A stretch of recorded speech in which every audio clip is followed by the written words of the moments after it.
tornou, mas do céu ele desceu para salvar um tão pobre. Todos juntos, bem forte. Foi na cruz, foi na cruz.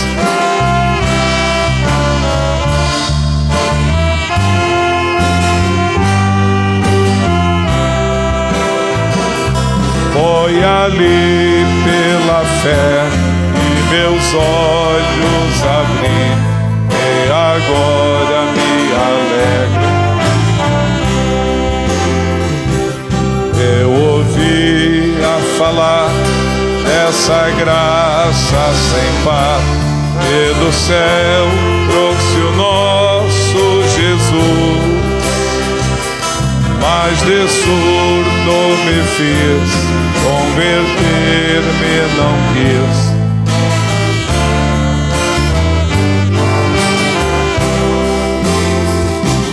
Foi na cruz, onde um dia eu vi.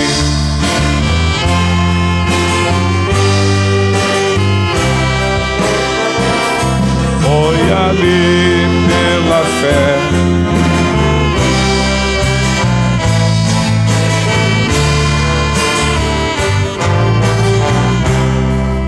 Amém, Jesus. Lucas capítulo 1. Quem achou, diga amém. Versículo 5. Eu quero agradecer a presença dos irmãos, das irmãs. Está conosco ali o irmão Freitas, nosso amigo, irmão. Deus abençoe, querido. Presbítero Ademir com a família também, com a esposa, né? Mais o seu irmão. Esqueci o nome do mano. José? Deus abençoe. Bem-vindo, querido. O Gênesis Cunha está conosco hoje à noite também, veio com o irmão Osni, né? E com a irmã Salete. Deus abençoe, Gênesis. Irmão Gênesis que perdeu o pai faz poucos dias, né? Está ainda meio querendo digerir, porque não é fácil perder um ente querido, mas Deus é bom, né, meus irmãos? Moisés lá do Itinga, já Araquari, Deus abençoe, querido, com a esposa e o Josézinho lá, que já não é mais Josézinho, já está um Josézão grande, né? Que benção. Queridos, vamos lá. Lucas 1, versículo 5. Ó. Existiu no tempo de Herodes, rei da Judéia, um sacerdote chamado Zacarias, da ordem de Abias, cuja mulher era das filhas de Arão, e o seu nome era Isabel. E eram ambos justos perante Deus, andando sem repreensão em todos os mandamentos e preceitos do Senhor. E não tinham filhos, porque Isabel era estéril, e ambos eram avançados em idade. E aconteceu que, exercendo ele o sacerdócio diante de Deus, na ordem da sua turma, segundo o costume sacerdotal, coube-lhe em sorte entrar no templo do Senhor para oferecer o incenso. E toda a multidão do povo estava fora, orando à hora do incenso. E um anjo do Senhor lhe apareceu, posto em pé à direita do altar do incenso. E Zacarias, vendo-o, turbou-se e caiu temor sobre ele. Mas o anjo lhe disse: Zacarias, não temas, porque a tua oração foi ouvida. E Isabel, tua mulher, dará à luz um filho, e lhe porás o nome de João. E terás prazer e alegria, e muitos se alegrarão no seu nascimento. Porque será grande diante do Senhor, e não beberá vinho nem bebida forte, e será cheio do Espírito Santo já desde o ventre de sua mãe.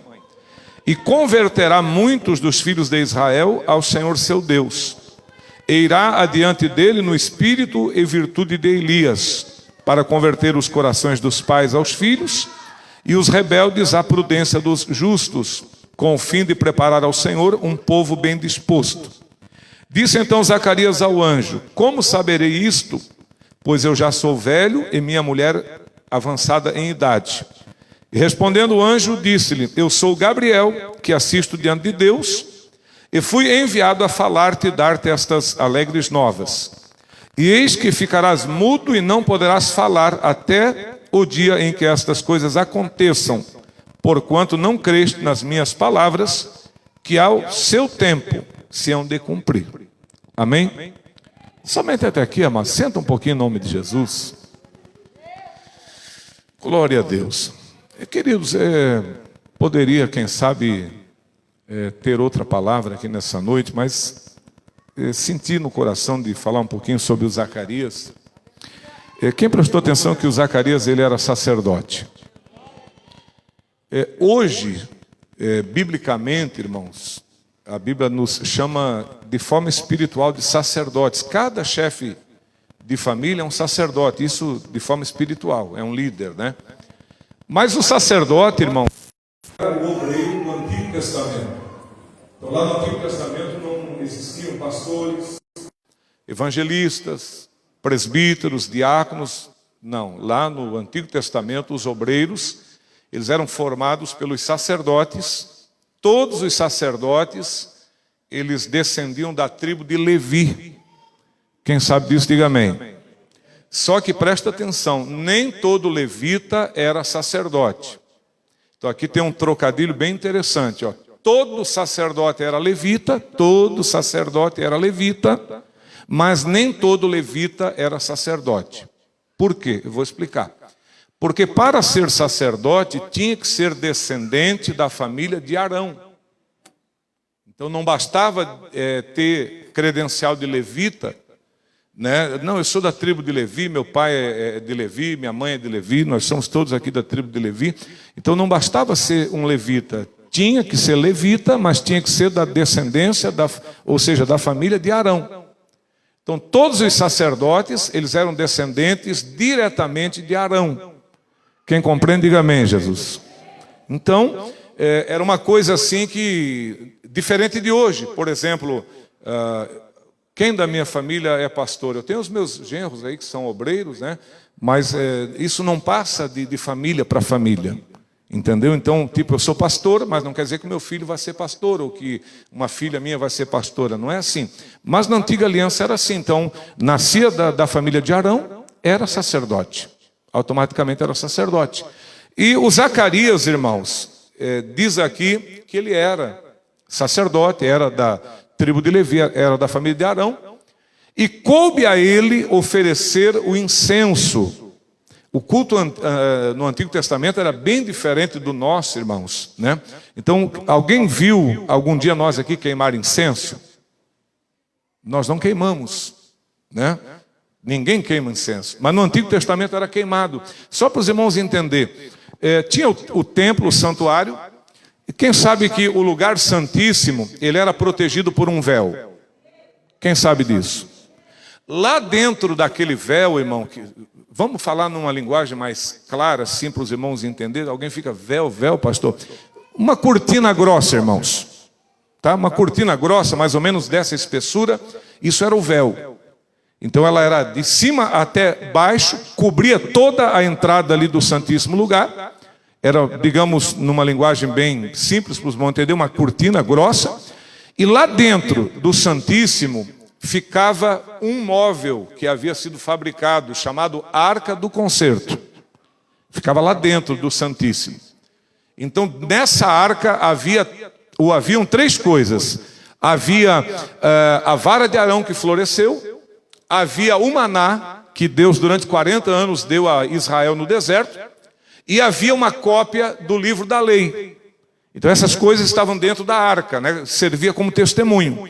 E ali dentro do Santíssimo, não era qualquer um que entrava. Ali dentro do Santíssimo só entrava o sumo sacerdote. Uma vez ainda ao ano. Só uma vez. Então era bem restrito, quem compreende? Meu Deus, hoje, irmão, você quer falar com Deus? Presta atenção, olha como as coisas ficaram fáceis. Você quer falar com Deus? Você fala com Deus no volante do carro. Você fala com Deus aqui na igreja, você fala com Deus na tua casa, você fala com Deus no teu trabalho. Você quer falar, contar alguma coisa para Deus? Você tem um caminho livre e aberto. Quem nos abriu esse caminho vivo para o céu? Não foi Jesus, meus irmãos? Então, lá dentro do Santíssimo, a arca, o véu do lado de fora, e em frente ao véu ficava o altar do incenso. Ali em frente ao véu, o altar do incenso. Era pequeno, não era grande. Se você olhar ali em Êxodo, capítulo 30, você vai ver que o altar do incenso ele media 50 côvados. Mais ou menos isso aqui de largura e de comprimento. Então era quadrado. 50 côvados. Era quadrado, côvados, né? Era quadrado. E para baixo ele media 2 côvados. Um côvado mede 50 centímetros, 52, depende da época. Aqui na Bíblia media 52, em outra época media 45. Mas entendamos, um côvado 50 centímetros quadrado e para baixo 2 côvados. Ali dentro era colocado incenso e aquele incenso era queimado. Diz aqui, nós acabamos de ler aqui, está aqui no capítulo 1 e o versículo de número 9. Segundo o costume sacerdotal, coube-lhe em sorte entrar no templo do Senhor para oferecer o incenso. E toda a multidão estava fora orando a hora do incenso. A hora do incenso, que hora era essa, pastor? 9 horas da noite? Não, o incenso, a hora do incenso, eram 2 momentos do dia. Era de manhã, o sacerdote, todo dia de manhã, ele chegava ali no altar e fazia a queima do incenso. E à tarde. Então, quando a Bíblia fala a hora do incenso, ou ela está dizendo na parte da manhã, ou ela está dizendo na parte da tarde. Aqui nós não sabemos se era de manhã ou se era à tarde que ele estava oferecendo o incenso.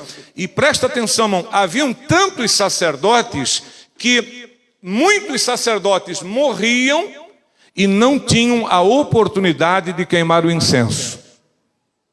Eram milhares de sacerdotes.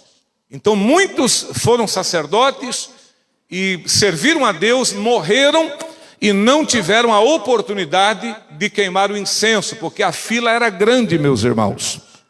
Quem prestou atenção que era escolhido através de sorte? Prestou atenção? Não era tipo uma escala. Hoje é o João, amanhã é o Pedro, amanhã é o Zacarias. O Zacarias, olha, domingo, dia 20, é meu dia de queimar incenso. Não havia escala. Era feito o tipo de um lançamento de sorte, e a sorte caía sobre aquele que ia fazer o oferecimento do incenso a Deus. Muitos não tiveram esse privilégio, porque, queridos, eu vou lhe dizer uma coisa. Às vezes tem crente na igreja, irmão, que ele faz biquinho para fazer as coisas para Deus. Tem oportunidade, às vezes, para cantar um hino, não canta. Nunca está preparado, né? Um dia está com a garganta arranhando, um dia está fanho, um dia está sem dinheiro, outro dia brigou com a mulher, brigou com o filho, não sei o quê, e as oportunidades vão vindo e vão indo e a pessoa não se desperta. Muitos, às vezes, não têm oportunidade de fazer alguma coisa para Deus e arruma sempre um pretexto, sempre uma desculpa, né? E vai perdendo a oportunidade de fazer alguma coisa para o Senhor. Aqui, meus irmãos, eles esperavam com alegria o dia deles poder servir ao Senhor, meus irmãos.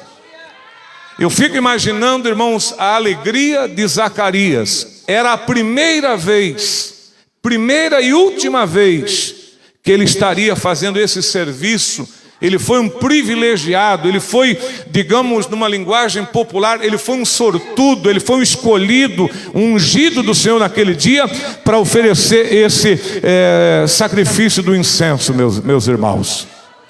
Será que ele estava alegre, meus irmãos? Muito. Eu tenho para mim que talvez tenha sido um dos dias mais felizes na vida desse homem, porque todos nós temos dias de grande felicidade. O dia do nascimento de um filho é um dia de grande alegria. O dia de um casamento é o dia de uma grande alegria. O dia que você consegue o seu primeiro emprego, ou o emprego estando necessitado daquele trabalho, é dia de grande alegria. Quando alguém escapa da morte, é dia de grande alegria. Mas você ter oportunidade de fazer alguma coisa para Deus, isso tem que ser uma alegria dobrada na nossa vida, meus irmãos. Quantos servem ao Senhor com alegria mesmo? Levante a sua mão. Levante a sua mão e glorifica o nome do Senhor. Glorifica o nome do Senhor. Aleluia. Temos que ter alegria, né? Foi chamado, né? Tem gente, o profeta Isaías, irmão, Deus nem chamou ele. Ele se ofereceu. Sim ou não, meus irmãos? Deus estava conversando lá, Isaías ouvindo. Aí o Senhor disse: quem é que nós vamos enviar? que vocês acham? Vamos enviar quem? E Isaías ouvindo, ele falou, eu estou escutando Deus falando que está precisando de uma pessoa. Ele não sabia nem para que era. Deus está precisando de alguém. Será que é para varrer? Será que é para lavar? Será que é para tirar pó? Será que é para capinar o quintal do templo? Será que é para fazer uma pintura nova no templo? Deus está precisando de alguém. Quem que nós vamos enviar? Será que a mensagem é de alegria ou a mensagem é de exortação e de tristeza? O que será que Deus quer usar essa pessoa de que maneira? Bom, eu não sei para que Deus quer e não sei como Deus quer usar, mas eu sei uma coisa, se Ele quiser, Ele pode contar comigo, louvado seja Deus. Quantos aqui Deus pode contar com você? Olha, não levante a mão na emoção, porque Deus cobra. Quantos aqui Deus pode contar com você? Levante a sua mão. E pandalamastia. Não vai ter desculpa depois, irmão. Lembra da parábola da grande ceia? Quem lembra? Comprei um campo. Oh, desculpa. E agora vou ver o campo. Comprei uma junta de boi. E vou experimentá-los. Casei. Sabe como é que é, né? Casal novo tem que dar assistência, está perto, amorzinho, coraçãozinho, então não pode se envolver muito com Deus, porque pode, né, dar BO no casamento. Então, ó, casei, não posso ir. Comprei 5 juntas de boi, vou ter que provar. Comprei um campo, não posso ir. O senhor disse, tá bom, não querem? Se vocês não querem, tem quem queira. Não quer? Ah, quem queira. Não, mas não tem ninguém igual eu. Pode ser que não tenha. Mas sabe o que o Senhor disse? Traz o cego. Mas o que o cego vai fazer na mão de Deus? O cego faz muita coisa. Traz aleijado, o coxo, o manco.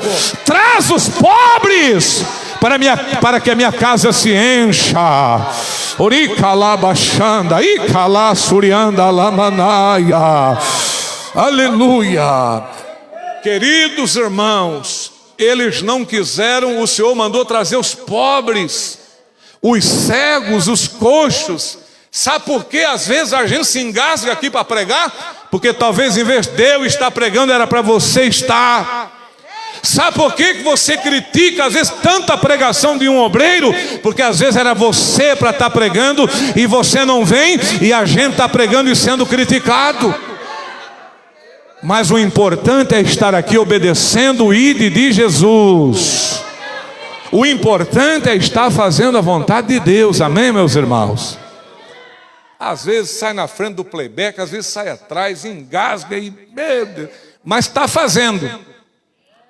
O pior é os bam que não faz e critica. Ah, não, esse hino, não, essa altura não. Eu conheço, mas não faz.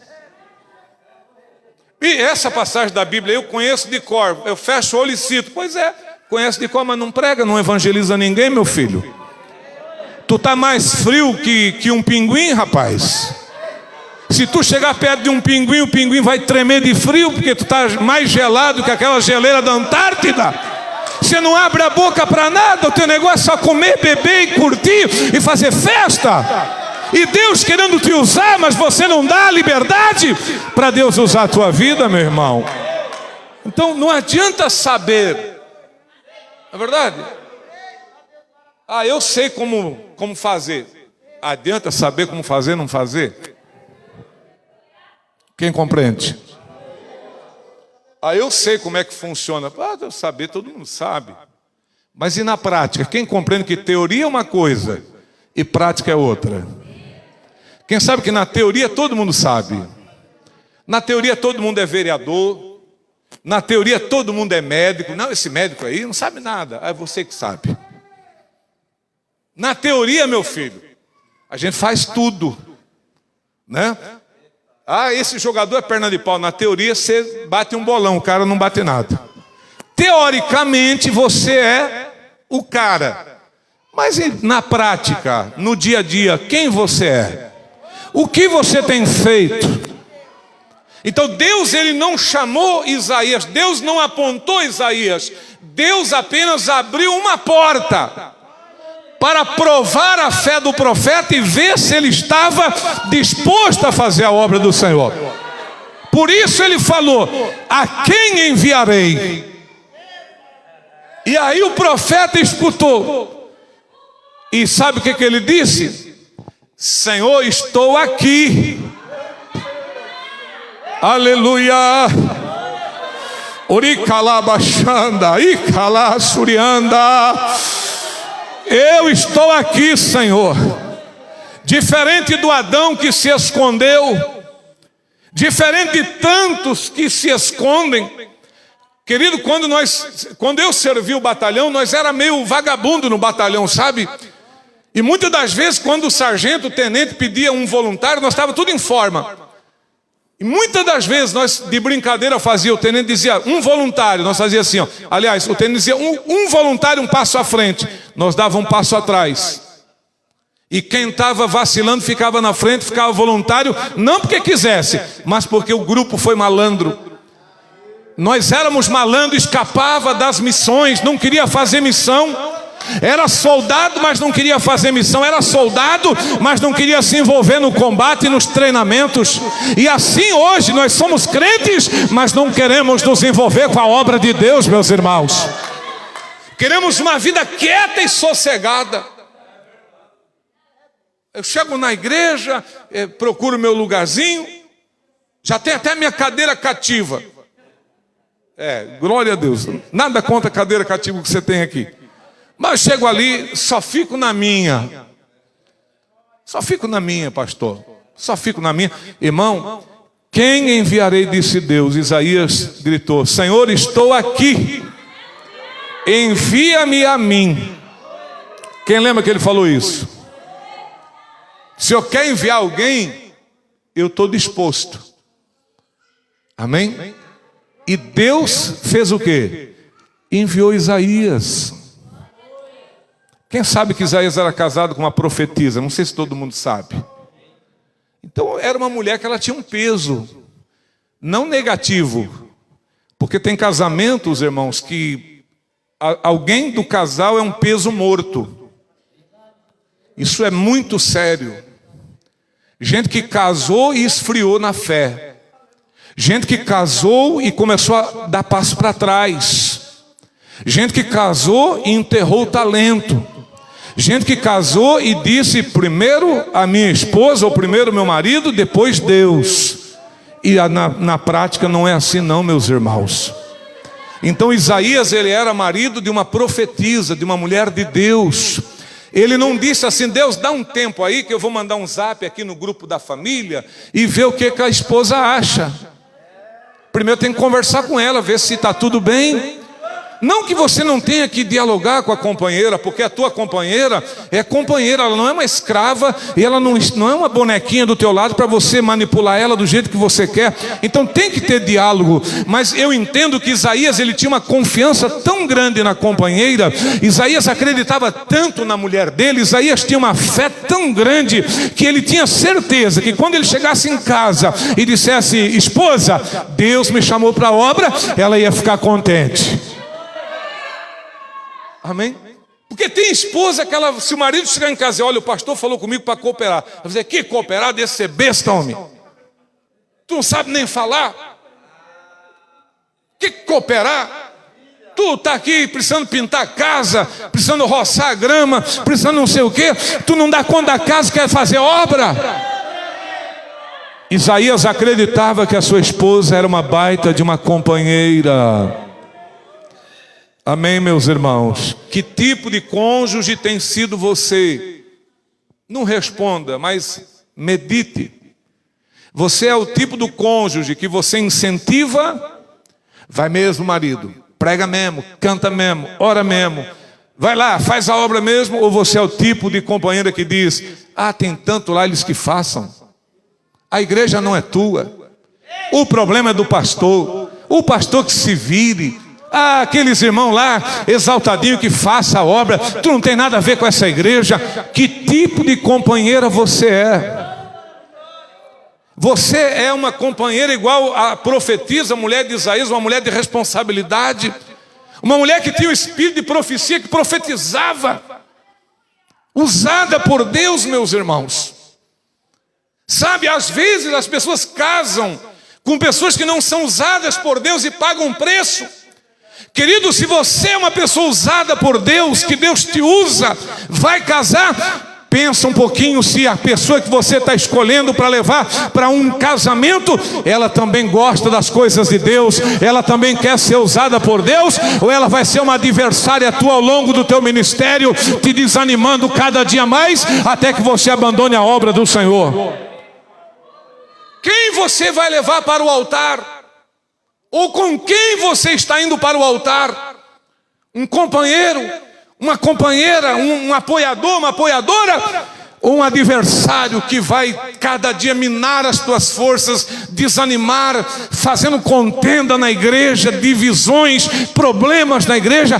Quem você está levando ao altar para casar e viver a sua vida e poder fazer a obra do Senhor?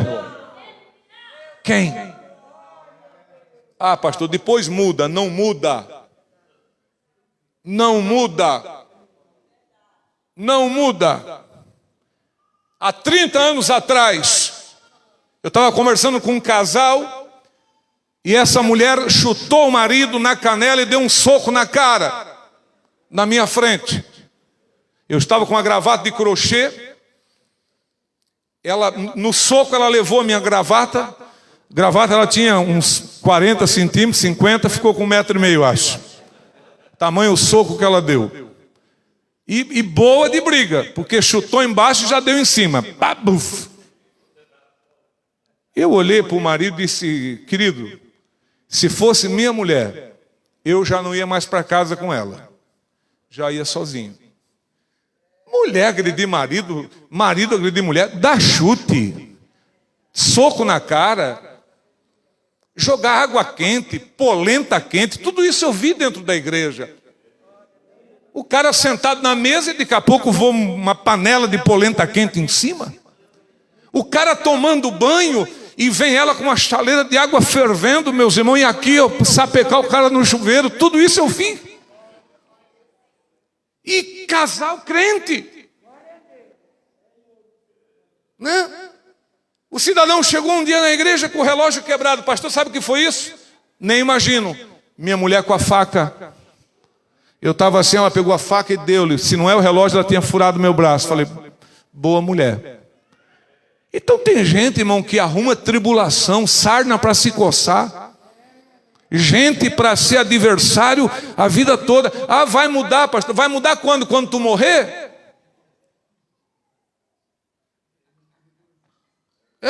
O dia que eu morrer ela vai chorar. Capaz de chorar mesmo, o dia que você morrer, capaz dela chorar. Tá que nem aquela viúva empolgada, chorando lá no sepultamento do marido e... Ai, me leva contigo, ai, me leva contigo, me leva, eu te amo, me leva. E resbalou o pé, ela caiu dentro da sepultura, gritou, me tira daqui, me tira daqui. Ah, me leva. Então, meus irmãos, a Bíblia fala, 2 não podem andar juntos se não estiverem de acordo. É por isso que Isaías falou, pode colocar aí na tua agenda, Senhor, que eu vou. Mas não falou com a esposa, não, mas ela concorda, eu sei, ela é mulher de Deus. E está aí Isaías, homem de Deus.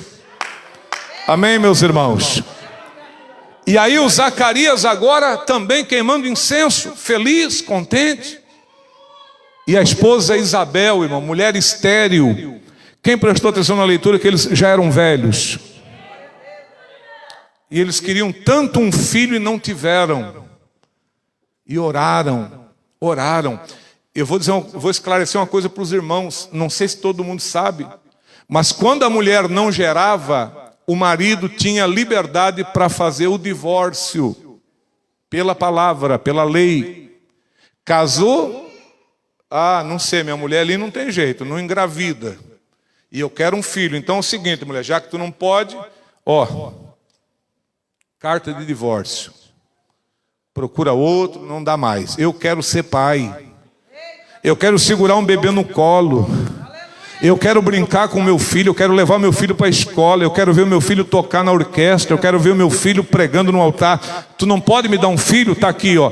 Carta de divórcio. Deus te abençoe, vai com Deus, segue a tua vida, porque para mim você não serve.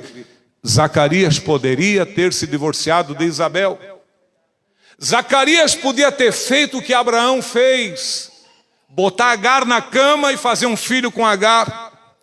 Zacarias poderia ter feito o que Eucana fez, levar a Penina para casa e cada ano fazer um filho com a Penina, e a Ana ali angustiada não gerava, e via a Penina gerando, e Eucana com aquela mulher para reproduzir, para ter filhos. Zacarias poderia ter dito: olha, vamos colocar uma terceira pessoa no casamento, ou você vai embora, ou você aceita alguém aqui para mim ser pai, assim como está, não dá. Mas ele não se divorciou e ele não colocou uma terceira pessoa, mas ele permaneceu como? Fiel a Deus, meus amados irmãos. Amém, igreja do Senhor. Tem gente que se divorcia, irmão, por questões banais. A gente divorciou porque não dava certo, né? Eu gostava da Volkswagen e ele gostava da Fiat. Pô, divorciaram por causa de um carro. Ah, bom. Parabéns. A gente divorciou porque eu gostava do feijão preto e ele do vermelho. E aí eu cansei de tanto comer feijão preto, eu disse: olha uma coisa, vou mandar essa mulher embora.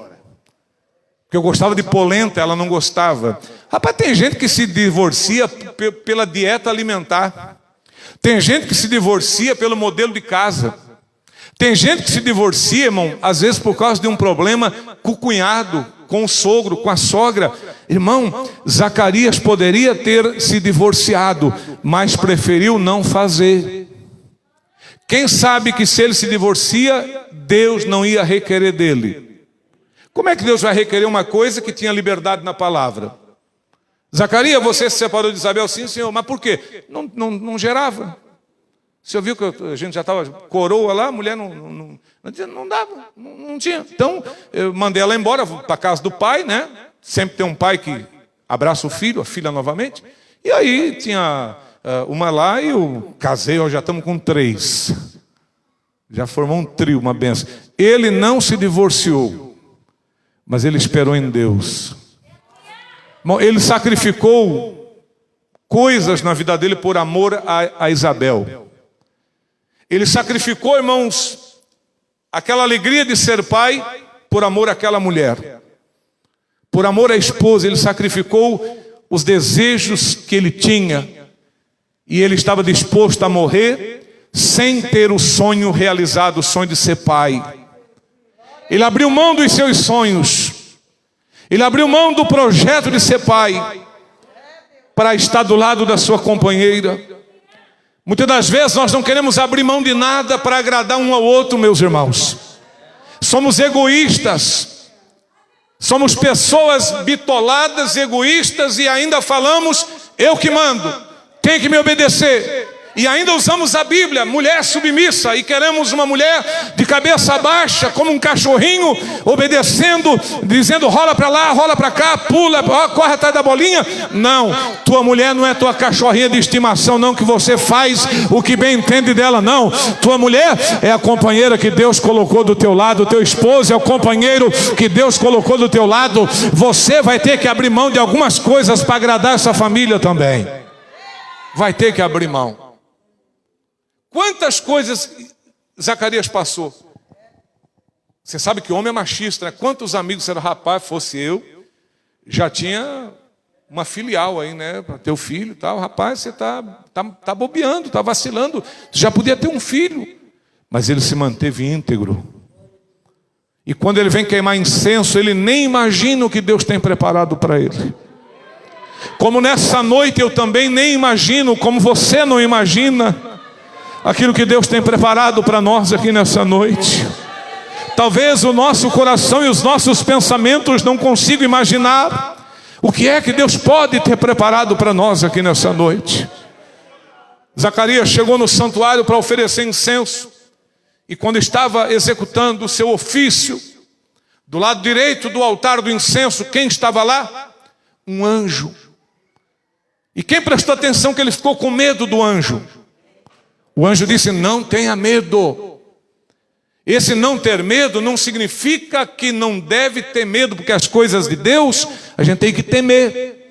Mas esse não temas, não tenha medo, o anjo estava querendo dizer o seguinte: eu vim não contra ti, eu vim a teu favor aqui hoje. Tu não precisa ter medo, porque, meu irmão, tem vezes que os anjos vinham para destruir. Lembra de Balaão, que o anjo foi para matar Balaão? Lembra do exército da Síria, que o anjo foi e matou 185 mil soldados assírios? Tanto que o judeu, ele tinha medo quando ele via o anjo, ele dizia: eu vou morrer. Eu falo aqui de Gideão, Daniel, Ezequiel, o pai de Sansão com a mãe, né? Eles viram o anjo e já disseram: vamos morrer porque nós vimos o anjo. Querido, era uma visão assombrosa. As mulheres na sepultura, quando viram aquele ser resplandecente, ficaram com medo. Cornélio, quando viu o anjo dentro da sua casa, ficou com medo. Eu não sei, tem um punhadinho de crente que vê anjo em tudo quanto é lugar da igreja. Ai, tá o anjo do Senhor, está aqui o anjo, está ali o anjo. Rapaz, as coisas de Deus não são assim, meus irmãos. Quando nós temos uma visão do sobrenatural, essa carne aqui, ela não aguenta, meus irmãos. Essa carne aqui, ela desfalece. Por quê? Porque é uma carne fraca, é uma carne pecaminosa, é uma carne, né, que não vale nada. E quando estamos diante da grandeza e da glória de Deus, nós não resistimos, irmãos. Quem sabe disso, diga amém, Jesus. Zacarias ficou com medo, o anjo disse: não tenha medo, eis que eu sou enviado a você com boas novas. E aí o anjo falou uma coisa linda, o anjo falou assim: eis que as tuas orações foram ouvidas. Às vezes tu não acredita que Deus te ouviu, mas Deus te ouviu. Eis que as tuas orações foram ouvidas. Mas, Senhor, por que não aconteceu milagre? Porque existe um fator chamado tempo. Quem sabe disso? Existe um fator chamado tempo. O tempo não é meu, o tempo não é teu, o tempo é dele. Então, não quer dizer que Deus não tenha ouvido as nossas orações. Ouviu sim, mas o tempo é Ele quem vai determinar. Já leu que há um tempo para todas as coisas? Já leu em Eclesiastes 3 que há tempo de rir? Mas há tempo também do quê? De chorar. Ah, pastor, ria comigo. Chorar isola. Mas quem ri vai chorar. Já leu na Bíblia que há tempo de abraçar? E há tempo do quê? De se afastar, de deixar de abraçar.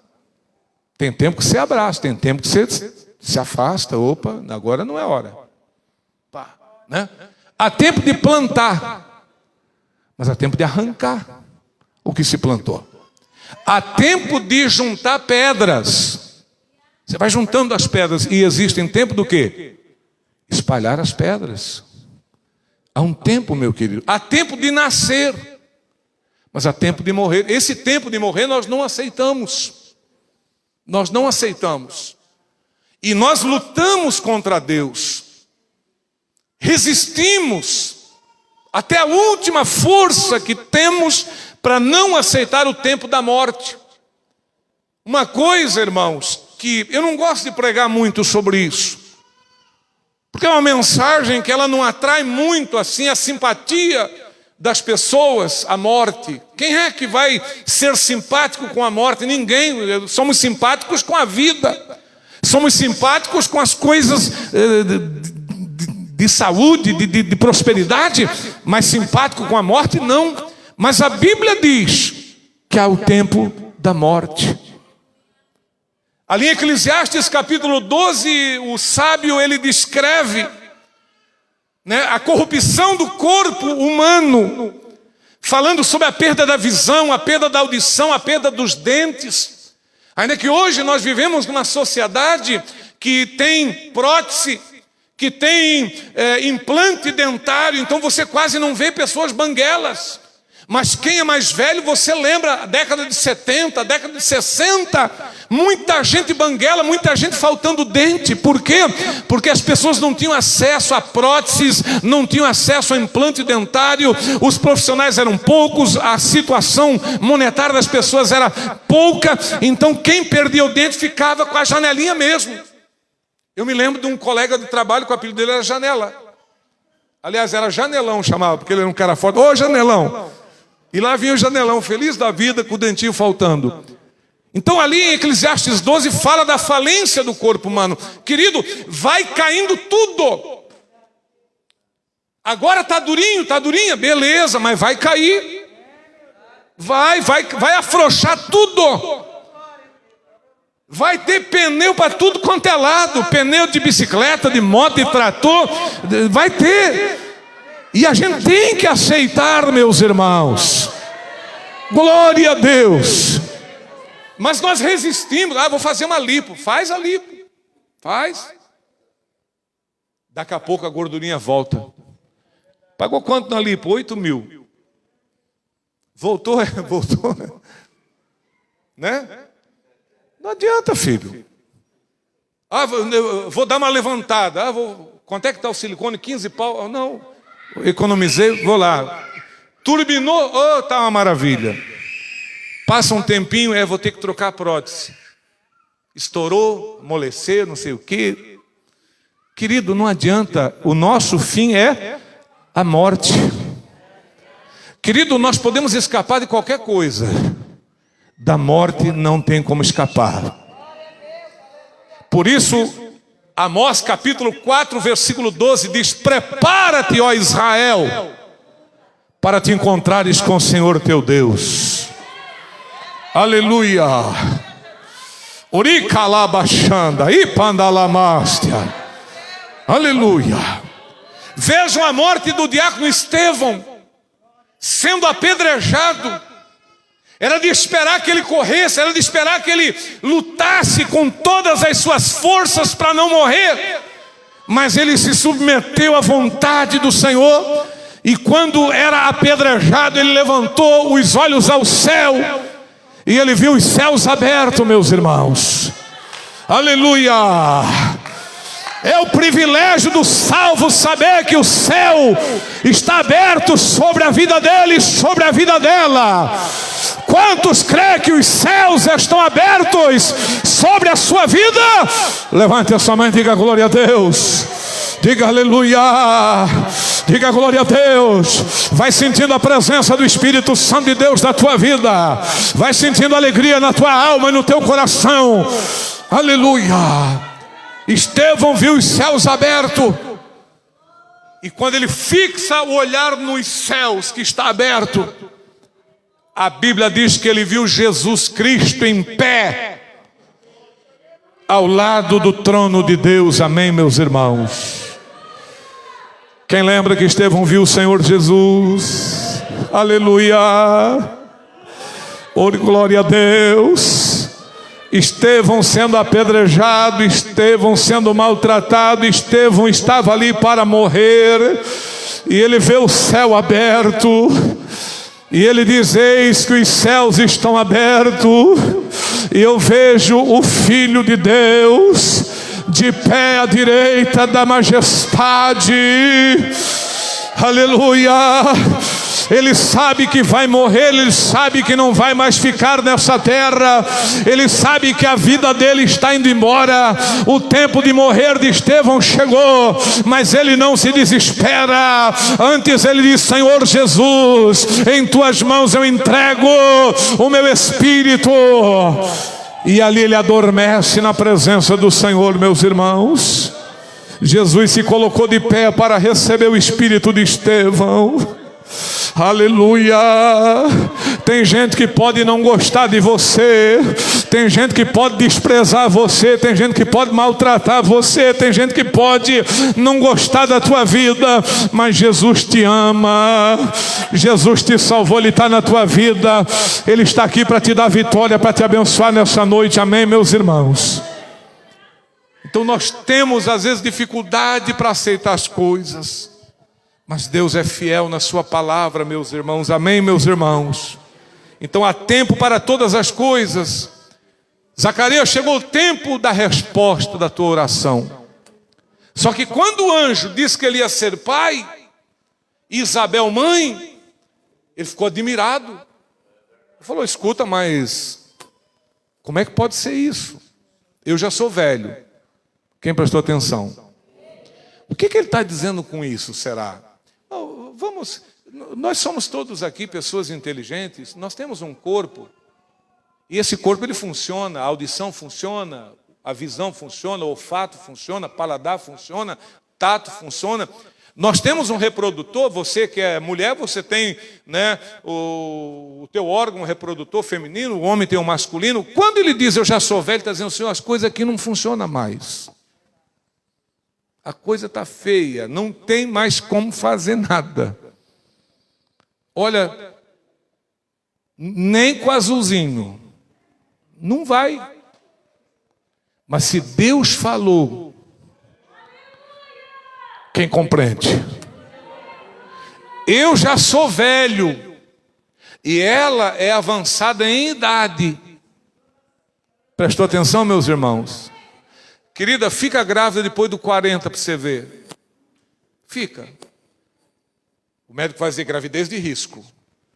Cuida com a pressão, cuida com a diabetes, cuida com o colesterol, cuida com o triglicerídeo, cuida com isso, cuida com aquilo, cuida que tu morre. Ela tinha mais de 40. A gravidez dela era de risco. E o homem, Zacarias, fazer o filho, era muito difícil. Mas Deus prometeu que a oração foi ouvida. Pelo amor de Deus, para de colocar limite em Deus. Não faça isso. Ah, não dá, Deus. Ah, não tem jeito, Deus. Ah, não adianta, Deus. Não dá mais. Dá. Se Deus prometeu, dá. Se Ele falou que faz, vai acontecer sim, meus irmãos. Você pediu, Ele tem poder para te abençoar. Mas o Zacarias duvidou. Sim ou não, meus irmãos? Se fosse você, o que você faria? Glória. Aí, o filho que eu pedi. Chegou! Será que essa seria a nossa reação? Zacarias ficou grilado. Não, isso não pode ser de Deus. Não tem como ser isso aí não existe. Daí o anjo disse, olha, só para você ficar sabendo, sabe quem eu sou? Está aqui minha credencial, Gabriel. Sabe de quem eu sou assistente? Sou assistente de Deus.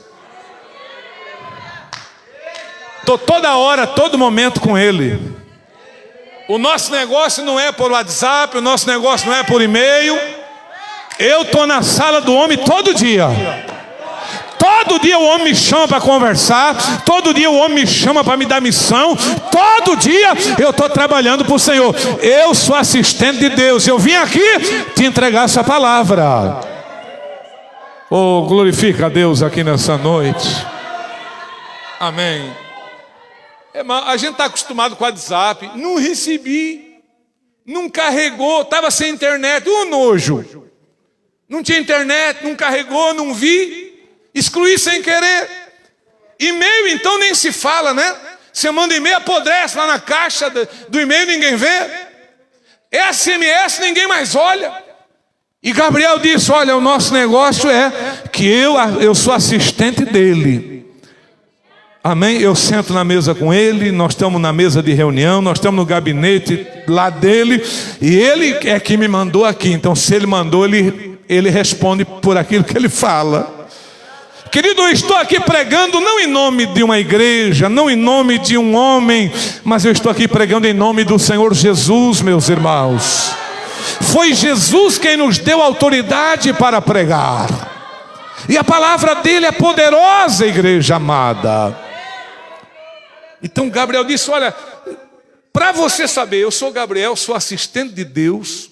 Isso implica dizer que ele via Deus toda hora, todo momento, estava na presença do Senhor. E eu vim aqui trazer essa palavra para você. Pelo que eu vi, você não creu. E ninguém é obrigado a crer também, não é verdade, meus irmãos? O pessoal dizia para Noé, tu tá pirado, velho? arca, fim do mundo, dilúvio. Está louco. Agora fogo vai passar com um grande estrondo, a terra e as obras que nela vão se queimar. Doidura. Que Jesus vem, vai levar a igreja a arrebatar? Maluquice. Ninguém é obrigado a crer. Continue nessa incredulidade tua. Continue nessa frieza e dureza de coração. Se preparar para quê? Continue assim. E você vai ver como a tua vida vai ficar. O anjo disse, já que tu não creu, vai ficar mudo. Graças a Deus que foi mudo, né, meus irmãos? Não foi cego, não foi paralítico. Deus só deu, irmão, uma sacudida. Você vai ficar mudo. E eu vou provar para vocês, irmão, que ele ficou mudo e surdo. Sabia? Pastor, não acredito. Sim, ele ficou mudo e surdo. E está na Bíblia aqui, olha aí, Lucas capítulo 1, versículo 62. Vê o que está escrito aí, Lucas 1, 62. Olha o que está escrito aí. Sentadinho mesmo como vocês estão. Quem achar pode ler todo mundo junto. Achou, lê. Lucas 1, versículo 62. O que diz? E perguntaram. E eles fizeram sinais ao Pai, como ele queria que se chamasse. Amém. E eles fizeram sinais. Quem tem e fizeram acenos? Aceno. Irmão, você precisa acenar para uma pessoa que só é muda? Ou você precisa acenar para quem é surdo? Se ele fosse só mudo, era só dizer, e aí, Zacarias, como é que vai ser o menino? Daí ele mudo não falava, ele ia escrever. Mas eles não falaram. Porque além da mudez, certamente ele ficou surdo. Eles começaram lá, né? Como é que chama aí a linguagem do surdo e mudo? Libras. Bom. E começaram lá falando por Libra. Né? Como é que vai ser o nome do menino? Aí tal. Acenos. Talvez apontaram para a barriga de Isabel. Aí, ó. Nome. Aí Zacarias, que estava mudo, e certamente ficou surdo, ele não podia falar, ele fez assim. Uma taubinha. Traz. Taubinha. Aí trouxeram a taubinha, ele pegou lá para nós hoje é lápis, é caneta, mas certamente uma espécie de ponteiro, e escreveu o nome do menino, será como? João. Meu Deus. Glória a Deus, amém, meus irmãos? Não, eu já falei aqui, quem sabe que a Bíblia começou sendo escrita em cerâmica, tijolinhos, telhinhas, quem sabe disso? A primeira palavra que Deus deu a Moisés foi escrita onde? Foi uma tábua de pedra. Sim ou não? Mas quem entende que tudo vai evoluindo? Da palavra escrita na pedra, na cerâmica, nos tijolinhos, passou a ser escrita onde? Depois. Onde? No pergaminho. O que era o pergaminho? Matava o animal, tratava a pele, escrevia no couro do bicho. Daí os livros tinham a forma do quê? De rolo. Se enrolava e pronto, assim era. Já mudou. Pastor, eu sou crente raiz. Comigo tem que ser assim. Então, tudo vai mudando, meus irmãos. Né? Então começou com pedra, tijolinho, telhinha, caquinho disso, daquilo, passou para pergaminhos, que era couro de animais. E depois passou para quê? Para o papiro. Aliás, primeiro foi o papiro e depois o pergaminho. Primeiro o papiro, depois o pergaminho. Pedras, papiro e pergaminho. O papiro já é uma planta aquática, que era trabalhada, tipo uma espécie, aqui a gente conhece, tipo assim, uma taboa, coisa parecida, um tipo de um junco. Aquilo ali era cortado, secado, trabalhado, era escrito ali. E depois de pedra, papiro, pergaminho, veio o quê? Papel. Sim ou não? Aí nós somos a geração que conheceu a Bíblia impressa, a primeira Bíblia impressa por um alemão, Gutenberg. Não sei se tu sabe, ele foi acusado de bruxaria. O Gutenberg, ele fabricava as Bíblias impressas e era um horror o preço, porque era caro, e só quem comprava as Bíblias eram os reis, pessoas ricas mesmo, porque era uma coisa muito cara, ninguém tinha acesso à Bíblia impressa no começo. Pode estudar isso que você vai encontrar, Gutenberg. E como Gutenberg, ele imprimia os livros, claro, um livro impresso, ele fica tudo do mesmo tamanho, né? As folhas, a capa, tudo. Acusaram Gutenberg de bruxaria. Diz que ele gastou horrores para se livrar dessa condenação de bruxo por causa de ser o livro impresso. E aí, depois de Gutenberg, nós tivemos a Bíblia impressa, depois tivemos a Bíblia traduzida do original para várias línguas, inclusive a língua portuguesa.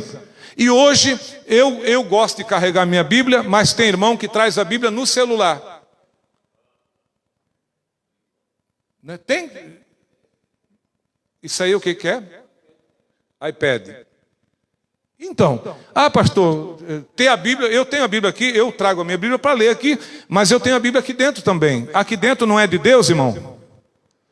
É a mesma palavra, sim ou não? Mesma palavra, né? Então, tudo vai mudando. Quando a mudança não afeta as coisas de Deus, a doutrina, a santidade de Deus, não tem problema. Né? Então, tudo mudou.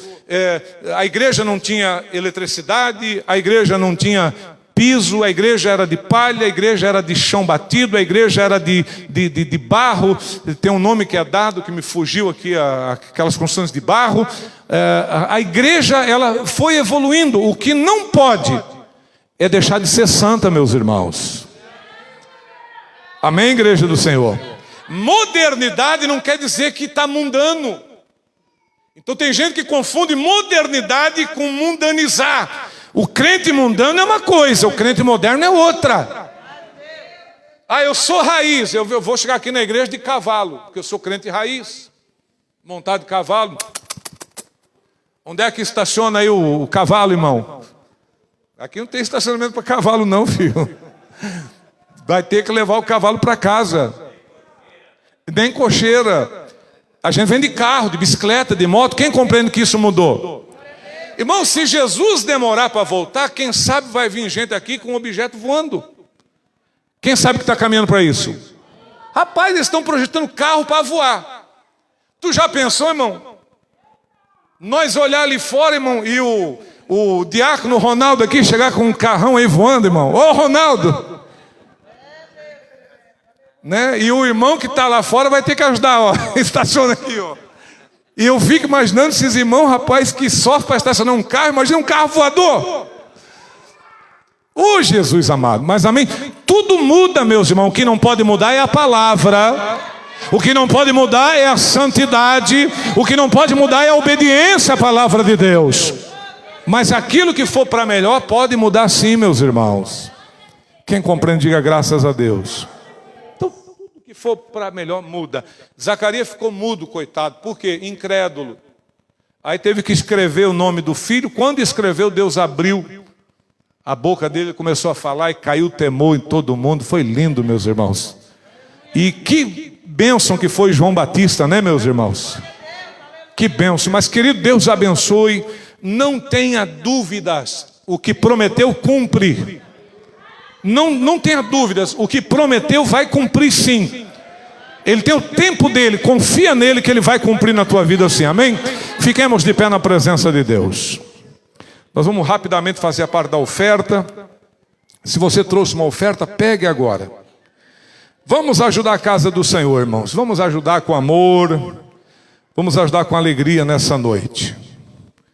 Glória a Deus. Quem trouxe a sua oferta, pegue. Pastor, eu estou com o meu dízimo. Então vem para frente, dizimista.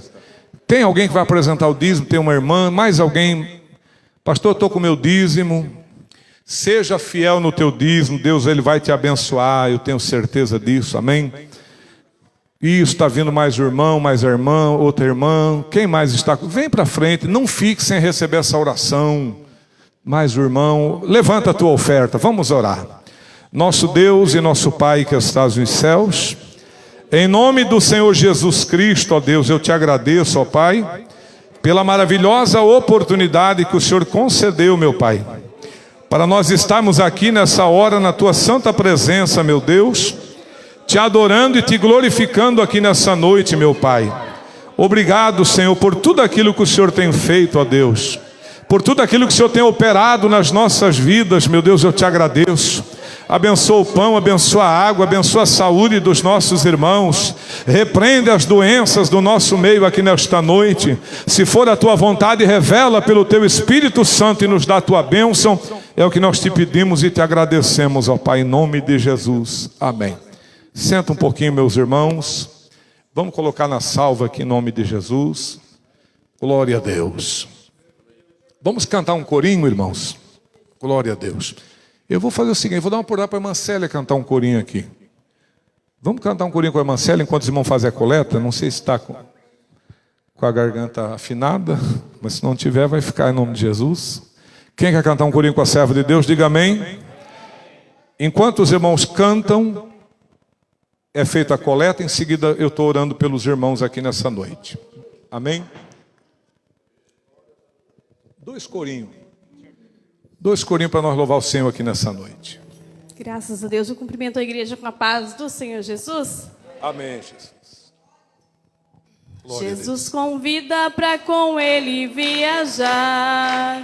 É uma viagem que eu não posso rejeitar. Viagem longa, é muito longa, mas é Jesus que nos manda viajar. Viagem longa, é muito longa, mas é Jesus que nos manda viajar. Veio aqui, morreu na cruz para nos salvar. O Evangelho Ele mandou anunciar. Tem toda a vida, uma mesa para os salvos saciar. Tem água viva, tem toda a vida, uma mesa para os salvos saciar. Vamos baixando para esta terra, vamos baixando para a profecia. Vamos baixando para esta terra, vamos baixando para a